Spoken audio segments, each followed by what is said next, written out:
कि i का power 9 plus i का पावर 39, ठीक है, सॉरी 19 से 39 नहीं है, ठीक है, ठीक, ये आ गया। तो हम मान लेते हैं let z is equal to i का पावर 9 प्लस i का पावर 19, ठीक। याद कीजिएगा जब हम आप लोग को प्रॉपर्टी करवा रहे थे वहां पे हमने बोला कि अगर कोई पावर जैसे कि 9 है, ठीक है, तो हो सकता है कोई ब्रेक करके इसे लिख सकता है, नो प्रॉब्लम, लिख सकते हो आराम से। आई का पावर 19 है, ठीक है, तो इसको भी ब्रेक करके लिख सकते हो। लेकिन मैंने बताया था आपको, ये याद कीजिएगा कि आप कोशिश कीजिए कि 4k प्लस 1 के फॉर्म में आई को लिखने के लिए। अब अगर उस फॉर्मेट में आप लेके जा सकते हो तो आपके लिए बहुत आसानी हो जाएगा कि आप इसकी वैल्यू को सिर्फ देखकर ही बता दोगे क्या आने वाला है, ठीक है। तो करना कुछ नहीं है, जो आपके पास में पावर गिवन है उस पावर को क्या करोगे आप 4 से डिवाइड करोगे।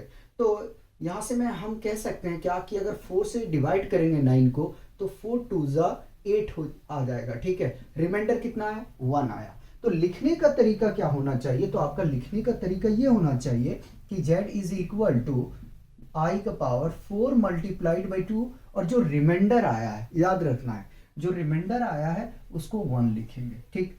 ये तो कंप्लीट हो चुका, ठीक। नाउ नेक्स्ट हम मूव करते हैं आई का पावर 19 से, तो इसको हम क्या कर सकते हैं सिमिलर इसको भी लिखेंगे, ठीक है। अब चलिए 19 को आप यानी कि 19 को 4 से डिवाइड करेंगे तो 4 4 जा 16 होता है, ठीक है। सब्ट्रैक्ट करेंगे यार तो यहां से 3 मिलेगा, ठीक है। It means 4 into 4 plus 3 remainder है, ठीक है, लिख दिया जैसा था, ठीक। अब आगे में इसको क्या करते हैं, मैंने पहले बताया कि एक्सपोनेंट का आपको बेसिक कंसेप्ट पता होना चाहिए, ठीक है, कि दो लॉ कब ऐड होता है, दो लॉज जो हैं कब ऐड होंगे और आपके दो लॉज जो हैं कब डिवाइड होगा, दो तो क्या बनेगा उसका पैटर्न, ये सब बेसिक फंडे आपको आनी चाहिए। अगर आपको उसमें क्लैरिटी नहीं है तो आप हमारे आईटी फाउंडेशन सीरीज क्लास 9 का भी लॉज हमने बहुत अच्छा कराया है और 8 का, इन दोनों में जाके आप देख सकते हो। देखने में कोई बुराई नहीं है यार, सीखने की कोई उम्र नहीं होता, आप आराम से उस लेक्चर को फॉलो कर सकते हो।